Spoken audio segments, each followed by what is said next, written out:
Hey guys, how to find recently deleted photos in iOS 18. So go ahead to the settings, hit general, software update, make sure that your iOS is fully updated to the latest version.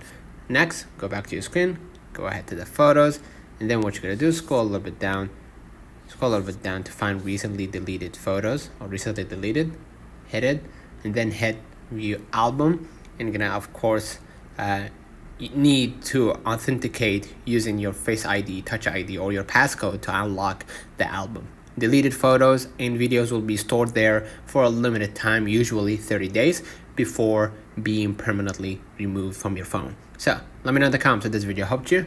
Don't forget to like and subscribe. See you in the next one.